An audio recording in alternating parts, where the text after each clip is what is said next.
Hey guys, I'm Rachel Castile. Welcome to Typology Corner. Today I'm going to talk about the Enneagram Type 9. So this will be an overview video of their core motivations, the triad that they're in, getting into the subtypes, the wings, all the different ways that Type 9 can show up in the world. We'll also explore their levels of health, what they look like in health, what they look like when they're struggling. Yeah, just an overall picture of Type 9s. So starting out, type 9s are in the gut triad. And the three types in the gut triad, they struggle with the emotion of anger in some way. And type 9s, they repress their anger. So they are the least conscious of it. They almost like deny it. They don't notice that they're angry. Um, they are called the peacemaker and also the peaceful mediator. So their strategy of dealing with anger is by keeping the peace. They kind of go to sleep to their own emotional state and then also go to sleep to the conflicts outside of them, kind of being idealistic of being the peacemaker, being the mediator, keeping things level. Um, yeah, so it's like if they were to meditate on or become aware or allow themselves to acknowledge their anger, then that would be a disruption within themselves, that they wouldn't feel at peace themselves. And then also acknowledging the things outside of them can be kind of hard with their preference of keeping a level emotional state, being the one who's mediating and kind of uh, staying connected in a sense. So the fear, I'll get into the core motivations, but it's a fear of separation. It's a fear of disconnection. So um, yeah, they wind up bridging gaps through going to sleep to their anger as a way of doing that. So starting out, let's get into the core motivations. So their core fear is the fear of being in conflict, tension, or discord, feeling shut out or overlooked, the fear of losing connection and relationships with others. It's a fear of loss and separation, of being alienated in some way. So that's their core fear that they're running from. They don't ever want to experience that or to, feel that way. And then their core desire is having inner stability and peace of mind. Um, and how they kind of achieve that, as I said, is through going to sleep to the self a bit. And basically looking at the core weakness, the core vice, sin of the type, it's sloth. It could be said laziness, being slothful. It's going to sleep to the self, to their own passions, to their desires, to what matters to them, as a way to kind of erase the self, merge with others, and through merging, there is peace. So, yeah, that's the type of slothfulness. It's not like outright laziness, but this is how it manifests in type 9s.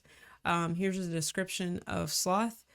In this context, it's remaining in an unrealistic and idealistic world in order to keep the peace, remaining easygoing, and not be disturbed by your anger, falling asleep to your passions, abilities, desires, needs, and worth by merging with others to keep peace and harmony. Then the core longing, this is related to the core childhood message, but their core longing, their heart is wanting to hear this back from somebody so that they can begin to really believe this. And their primary struggle is because they don't believe this. They don't see this as true. But their core longing is your presence matters. Like when they know that their presence matters, they don't have to silence themselves in order to connect. They realize that, hey, what's true to me may create discord or conflict in some way. But I matter enough to create that, to be present, to be one amongst the group as an individual, to step into who I am, and that it won't lead to separation or disconnection in some way. So that's what they're balancing. I'll get into the childhood message a bit more in a sec. But from there, let's get into the super ego message of type 9. This is what they're believing in the grip of their personality type. This seems true to them.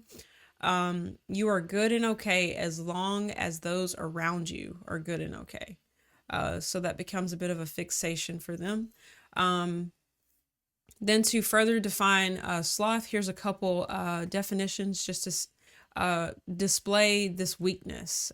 Slothfulness is a weakness. It's their strategy in making all of this work, making the coping strategy work in a sense of living in a state where I can't deal with separation. I can't deal with disconnection. That leaves them vulnerable in a sense to the weakness, to the vice of being slothful. So here's two definitions of that: a siphoning off of energy into inessential activities, not paying attention to one's own needs and desires. When the 9 gets close to something that matters, they turn the flame down so as to diminish desire as a defense to the pain of not getting their needs met. Focus goes to creating harmony and comfort. Avoid making changes or taking necessary action. Remaining in an unrealistic and idealistic world. That's the strategy. That's going to sleep to reality, going to sleep to the realness of their heart, the realness of their desires, of their needs, and creating an ideal, living in the ideal, projecting that image on reality in a sense to say, hey, all is well. There's no problems. We're doing good. I'm doing good. I'm fine. You're fine. We're together. Is kind of the strategy. But that underneath all of that, when you look behind it, it's slothfulness of the self, going to sleep. So their ego fixation is indolence, and the definition of that is avoidance of activity, exertion. It's a form of laziness. So it's freedom from pain and discomfort of body or mind, habitual idleness or laziness about the self, saying it doesn't matter, not paying attention to what's important, following established patterns and routines to stay comfortable. That's a bit of a life pattern of a 9, is just falling into the routines, going to sleep, doing the patterns, doing that, whatever those comfortable things are. Comfort is a big focal point of type 9s, of wanting to be comfortable in some sense. And so routines is a way that they can go to sleep and not notice it. It's a bit unconscious. It's the strategy. It's been working to go to sleep, to really what they experienced so they don't feel it. And it didn't happen, and I'm good, and we're all good, and we're best friends. Just that's an extreme version of kind of the denial of self, but that is how that strategy can manifest. Let's see. Type quotes for type 9. This could be said in different states, so it's a variety. Why get upset about something you can't change? I go with the flow. I don't care. It doesn't matter to me. I don't let things get to me. One day my ship will come in. I'll deal with this a little while later. In a little while.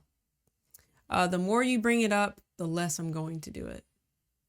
There's a stubbornness, is kind of like an immovableness, passive stubbornnness that can be in type 9s. They might not say that to you, but yeah. The more you bring it up, the less I'm going to do it. We can all get along. So that's a bit of their psychology there. So the childhood message of type 9, this is what they believed. In some way, they felt that life taught them this. Either someone said it or just their environment showed them that this is true. It just seemed to be reality. And this message has led them all the more into these coping strategies of type 9 because believing this has shaped their reality. Sadly, it's kind of the lie of their type that binds them. And it's not okay to assert yourself. I tried asserting myself. Things went wrong. There was conflict, separation happened, people turned, whatever it is. In some way, life showed them it's not okay to assert yourself. Um, so they learned to dial themselves down, to numb out. And their desire to be at peace, which is their core desire, it deteriorated into stubborn neglectfulness. They're stubborn, kind of resisting, but also they're neglectful of themselves, of their purpose, of the deeper things in their heart. They can not give expression to it potentially. And the message that wakes them up again is your presence matters. Them knowing that their presence matters, knowing their value, that heals them. That's that freedom that helps them step back into all that they are, to pick up their individuality and to not merge, but to know that they can be connected and be themselves fully at all times, and to live their own life. Yeah. So some more traits for them: they move away from reality. One thing about the types within the gut triad, it has something to do with resisting reality in some way, pushing on it, moving away from it, trying to change it. In type nines, they move away from it. They distance themselves. They become more idealistic in order to deal with the things that they don't like, maybe the lack of good boundaries in their life. They can just move away from the problem, in a sense, avoid that things happened, or see it from another perspective. It's kind of a reframing in a sense. But yeah, they are focused on peace internally and externally, and avoiding conflict. That stable line. So yeah, it's just bringing the highs down, bringing the lows up, and all is well. They suppress their anger, or repress it. They go to sleep to it, and they make peace, or they make space for others to be heard. That is a big thing. So they're struggling with knowing that their presence matters, but they know that other people's matters. So they are paying attention to others. They are very people focused type of people. Depending on the subtype, that can make it look a little bit different. But yeah, they value other people's voices. They watch out for other people, that that they're heard, and that they're not overlooked, or that that there is still that kind of that justice aspect of the types 1, 9, and 8. They are focused on others, kind of at the expense of their own expression. Yeah, in kind of an average state. Now on to the childhood patterns. We're just going to look at that a bit more. So this is what they were like in their dynamics with their parents, that kind of led to this pattern becoming normal to them, of how they survived in childhood, in a sense, began to deal with life, and it's now very much just a way of life. So this is from some of my notes from my certification. Type 9 children, they seek connection with their parents and other authority figures, taking on the emotional tone of their family dynamic. Accommodating and merging with family members' wishes, desires, and demands can cause these children to become overwhelmed with trying to keep the peace and ensure everyone is happy. They then retreat into their imagination, where they can find peace, freedom, and autonomy. If they grow up in a home full of conflict and strong personalities, they may physically retreat into a quiet environment, nature, or other places that have less tension. Type 9 kids attempt to keep a low profile and be low maintenance to keep their home peaceful and free of conflict. They often feel that they need to minimize their presence to minimize conflict and maintain peace. What actually happens is that they become invisible and overlooked by others. Sadly, they also lose touch with who they are, their desires, needs, opinions, and passions. Yeah, that's how it starts. And the merging is just a way of connecting. They don't notice how much they're not in touch with their actual self. It can be kind of like, if you get them thinking about it, they're like, man, I really don't remember what I like myself. I haven't lived that way in so long, where I brought that out, where I let that guide me in a sense. It can be something, it's definitely healthy for them to get back in touch with that. But in an average sort of place, it's just not on their radar, almost, that they have done away with that. But yeah, so they learned it's not okay to assert themselves. And yeah, waking up is choosing to go in, choosing to listen to what their heart really is saying, giving space to it, giving voice to it, allowing themselves to create conflict that's painful. It's the very thing they don't want to deal with, a sense of separation. But they almost have to start grading themselves by a different scale, by the fact that they spoke up, by the fact that they stayed true to themselves, by the fact that their path is now dictated by a passion that they have in some way, allowing that to dictate the direction, what they say, what they do. That's kind of bringing them into the 3. So type 9 is connected to type 6 and type 3. And in health, they move toward this more entrepreneurial, leader, sort of independent, autonomous sort of space. That's really, really good for a 9 in health, when they wake up from this slothful sort of state. But yeah, so getting into their focus of attention, type 9s, they strive for peace of mind, environmental harmony, and inner serenity. They want to preserve things as they are and avoid conflict and tension to escape unpleasantness and avoid demands placed on them. They focus on learning other people's agenda so that they can keep the peace with them. Tuning in to others, merging with others. Their primary perspective, type 9s, they are very warm, loving, caring, and focused on others. They struggle with inertia.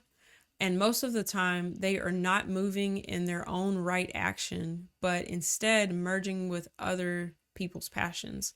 They fundamentally believe that their presence, opinions, priorities, desires in life do not matter much, and they do not assert themselves or promote themselves. So they decide to blend in and stay in the background. They easily see everyone's point of view and accommodate others, in keeping harmony in relationships and inner peace of mind. Their growth path is to find their own inner calling and move in that direction with boldness and confidence. Yes. So one pitfall of 9s, or it's more so, it's a gift that then creates confusion for them. And then being a merger, they can kind of see themselves as all of the types. 9s can struggle to type themselves because they can identify with all of the other patterns, all the other ways of thinking, existing. 9s are at the top of the Enneagram, and it's said that they can kind of identify in all of them, in being at the top of the Enneagram. I'm not totally sure how all that works, but it's just how the chart kind of works, that 9 is at the top. And yeah, so as 9s can actually see the merging, as to why they can see and understand and get everybody else's point of view, through all the accommodating they've been doing, as they can start to see that that's that core trait going on. That kind of points back to them being a 9. Yeah. So, but yeah, as they wake up from doing that, they step into their fullness of their power, their purpose. Yeah, but that's a bit of the primary perspective of where they're coming from. And then now getting into the levels of health. So type 9s at their very best, very healthy 9s, they allow themselves to become fully empowered, independent persons. Having overcome their fear of loss and separation from others, they become self-possessed and truly autonomous. They let go of the belief that their participation in the world is unimportant and unwanted. Thus, they can truly connect with themselves and with others. They also paradoxically achieve their basic desire to have inner stability and peace of mind. As a result of their self actualization, they become self possessed, dynamic, serene, and present. Yeah, that's really beautiful. That's a nine who is awake. They're not going to sleep. They catch themselves when they're falling asleep and pick their passions up again, say their opinions. Nines can struggle to just voice that they have a different view than the collective in some way. So the more that they can kind of measure themselves by staying true to that expression, or just even acknowledging how they feel in a moment, acknowledging that, hey, I am angry about this. I don't like how I'm being treated in this situation. I'm going to speak up for myself. I'm going to acknowledge what is healthy for me, what is good for me, and I'm going to set those boundaries and not merge with something that's not good for me. That's when type 9 is on their healthiest path, giving voice to what's really deposited inside of them, staying true to it, walking in that direction, setting the healthy boundaries they need in order to maintain a life that is good for them, staying accountable to their real goals in life, their real dreams, their real passions, and I would say not living in an ideal world, not running from reality, seeing it for what it is, and then doing what they need to do to love themselves, to birth what's on the inside of them. That's a really beautiful place for a type 9, and that's what's available for nines, to live in that, to walk in that. Yeah, really, really amazing. And just thinking about their merging and mediating and peacemaking abilities, they still will absolutely exhibit that. It won't be a negative thing. In being in tune with others, they can mediate, but not at the expense of themselves. They can be in the mix, as they also are still being a voice for the unheard, helping other people be heard. But they do it, they lead with the health of their own expression as well. Yeah, there's the potential to create communities that honor the self, that honors what is valuable to the nine, in the midst of connection. And it could be a nine might need to find a new tribe. They might need to find a new group of people who's actually good for them, who supports what they really are, what their real desires are, what their needs really are, what they feel. A place where they feel it's they can, I guess I would say, express whatever the emotion is, whatever they're feeling, that they're not shamed or I don't know if shamed is the right word, but yeah, where they're supported, where they it kind of sounds like type 2 sort of advice, but in a sense still I feel like it applies to 9, where they just have people who really are for them, that sometimes losing connection with a group that's not actually wanting you to be you is a separation that's maybe necessary to get to more positive connections. So that's the fear of type 9, but a healthy 9 starts to bridge those gaps, starts to step out, starts to get the communities that they need around them, where they can be who they are and create community and have that bond and have that that oneness, that union. They can kind of want to feel that belonging. But yeah, it may not always happen in the environment that you start in, which can be very difficult for a 9 to branch out, to feel that they created separation because they express themselves. But yeah, in health, a 9 begins to know my presence matters enough to create dissonance in order to get to real peace instead of temporary peace through going to sleep to yourself. So yeah, that's a bit of a picture of the healthy 9. Moving into the average 9 now. Average 9s begin to fear that conflict in their lives will ruin their peace of mind. So they begin to avoid potential conflicts by going along with others. They consider Many matters not worth arguing about, but will also begin to say yes to things they really don't want to do in order to keep the peace. This is a constant struggle, I guess. Avoiding conflict, saying yes to things they don't want, then being stubborn and being kind of passive aggressive because they don't want to say no directly and create conflict, but they're just kind of a bit immovable sort of place here. And then moving on to unhealthy. So nines kind of at their worst. Nines are so desperate to hold on to whatever shred of inner peace they have left that they fear acknowledging reality at all. They try to block out of awareness anything that could affect them through disassociation and denial. They appear desolate, numb, and helpless, and often experiencing amnesia. So literally blocking it out. It didn't happen. Reality is now the idealized picture.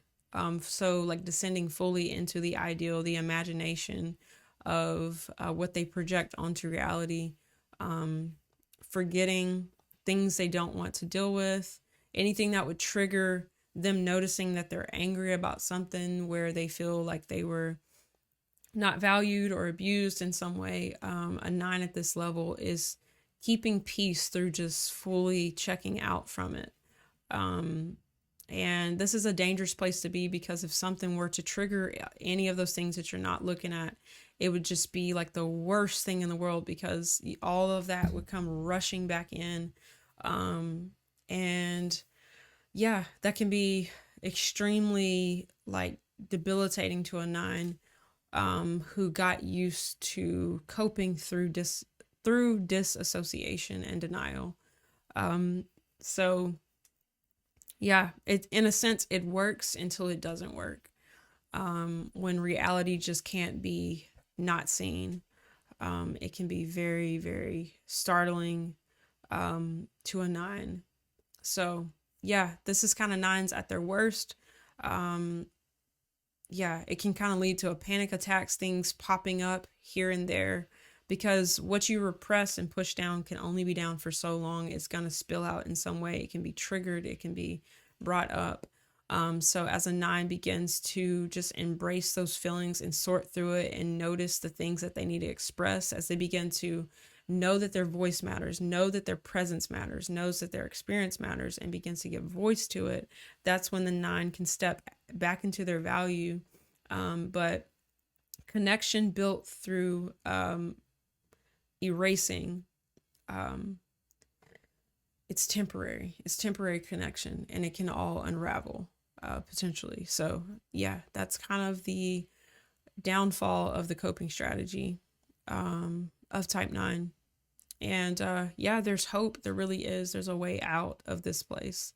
It's painful considering the strategy is not to feel, but you can make it through the feelings. You can express it. You can find healthy places to get this out and begin to get on the track of knowing that your experience matters. You do matter. What you've been through matters. Your life experiences matter. And begin to step into what really matters to you, what you care about, what you want to live for, what your purpose is, what your dreams are, that you don't have to go to sleep to it and just have a idealistic contentment in a more flat way of living.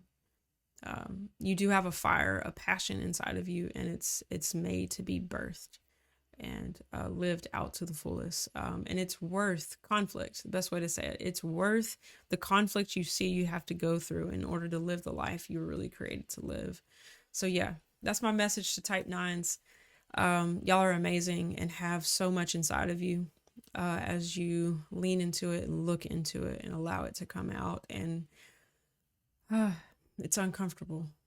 And 9s like comfort. So it's a path that is like breaking all of this in a sense. It feels so opposite, but just to reassure you, it is freeing for you.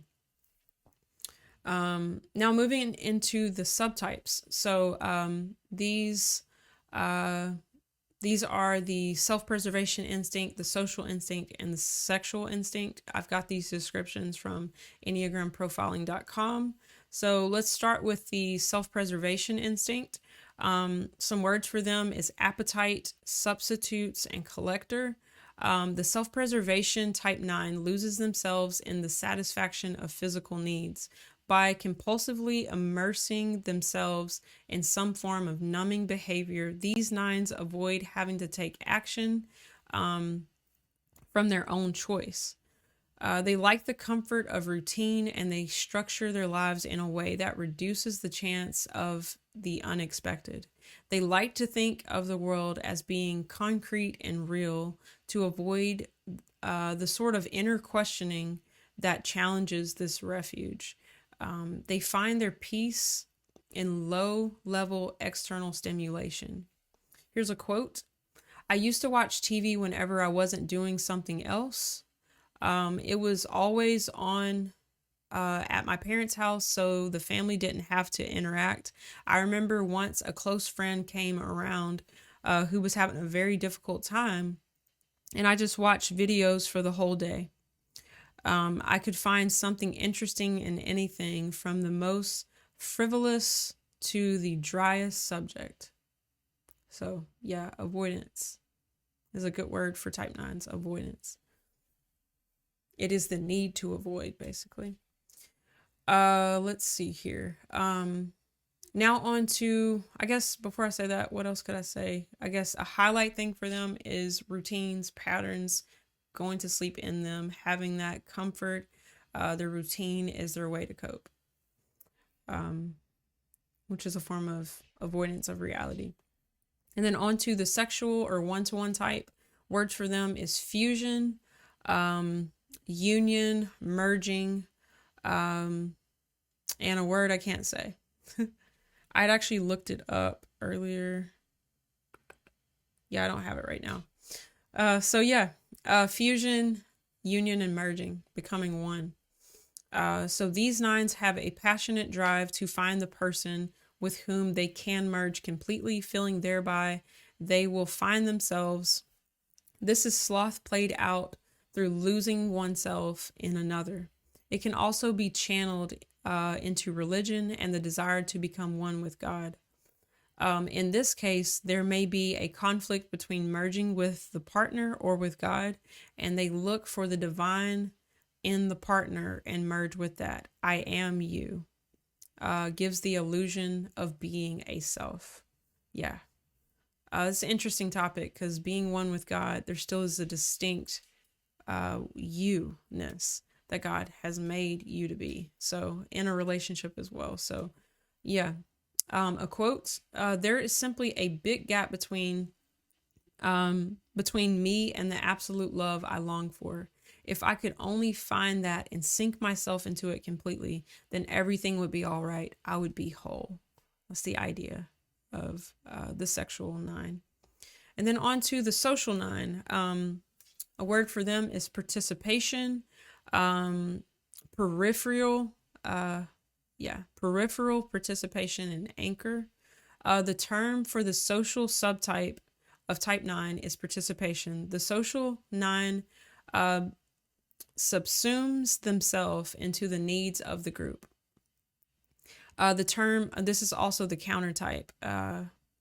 You'll see that. The term sloth can seem inappropriate for this 9 who is usually super busy keeping everyone happy and together. But this is exactly where the sloth comes in. They forget themselves through participation. It may mean joining teams or setting up activity groups for others to participate in, or networking. 9s act on behalf of the group to the extent that they lose themselves. Though such action feels right and therefore chosen. Yeah, a big thing for them is belonging. I'm a part of this. I'm participating in this. This makes me feel connected in some way. So it can seem, they can kind of show up like a 2 or like a 6 too. You can almost see like that community, orientation.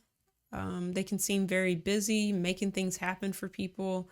Everybody's happy around them, and they can seem to have a big presence, and it can seem not slothful. It's also said that they are kind of workaholic, or can be workaholic,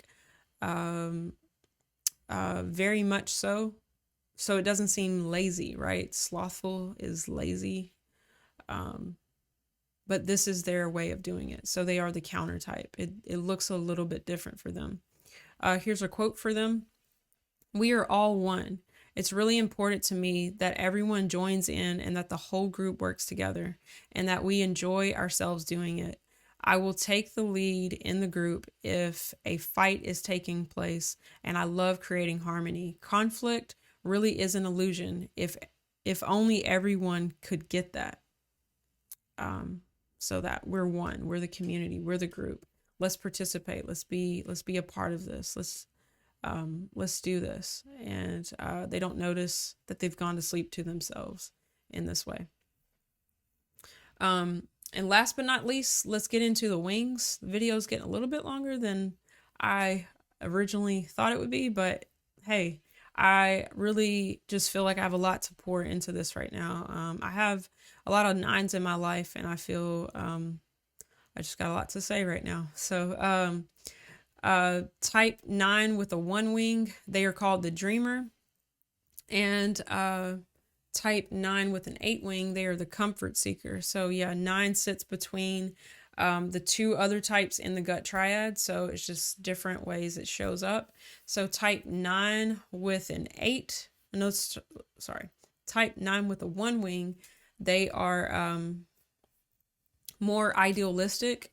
1s can be idealistic themselves too, also the 9. So all putting those together, you have the dreamer, the ideal way that things should be. They can be more critical, more judgmental potentially, with the ideal, and a more introverted, a more withdrawn type in comparison to the 9 with the 8 wing.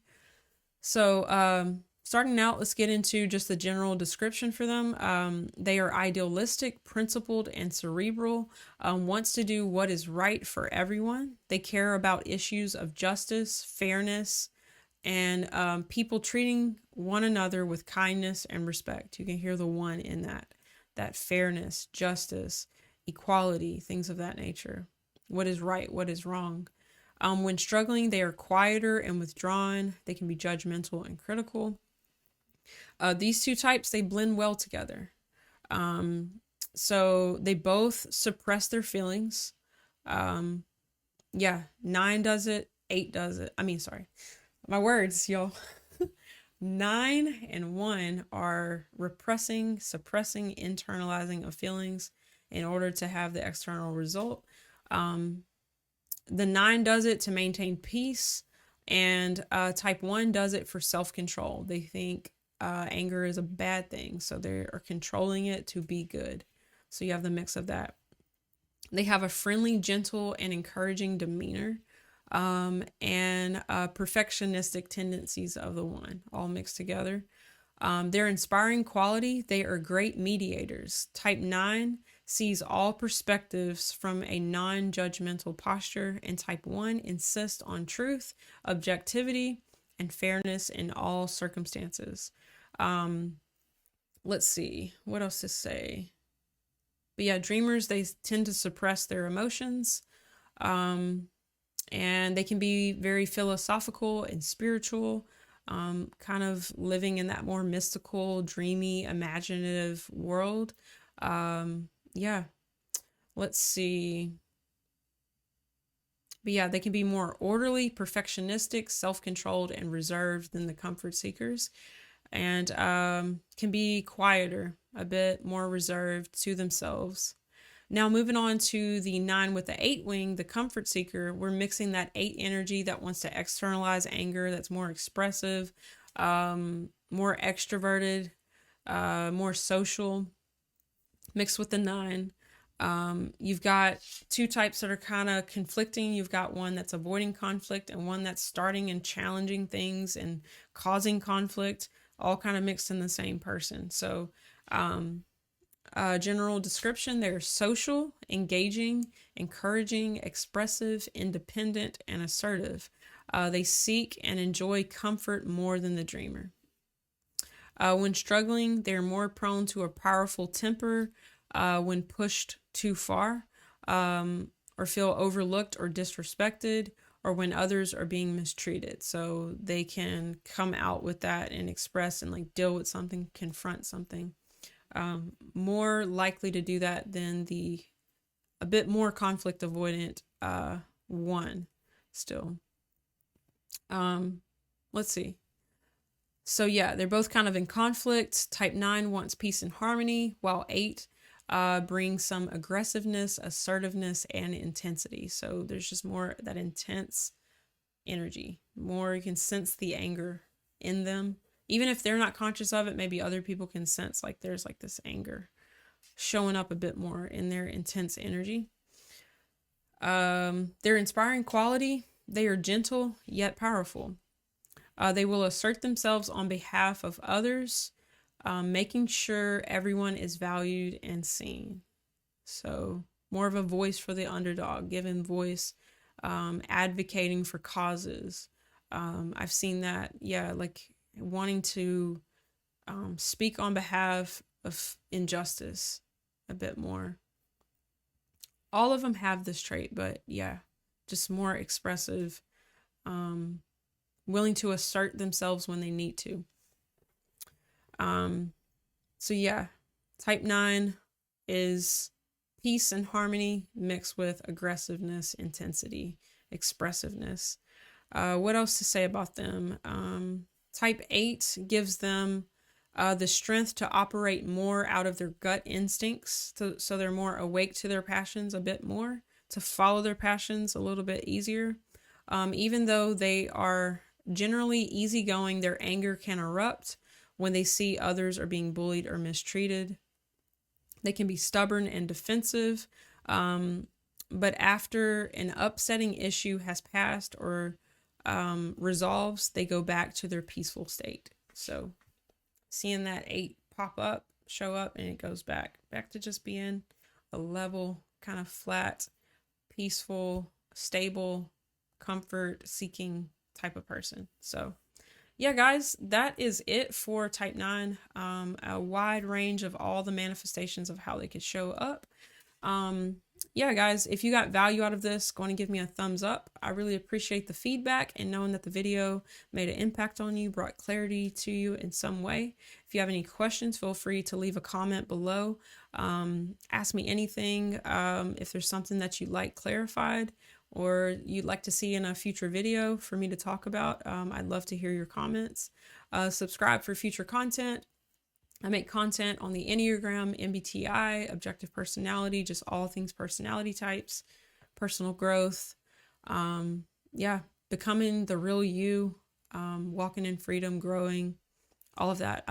This is all the things I love to talk about. So I'm glad that you love it enough to still be here at the end of the video.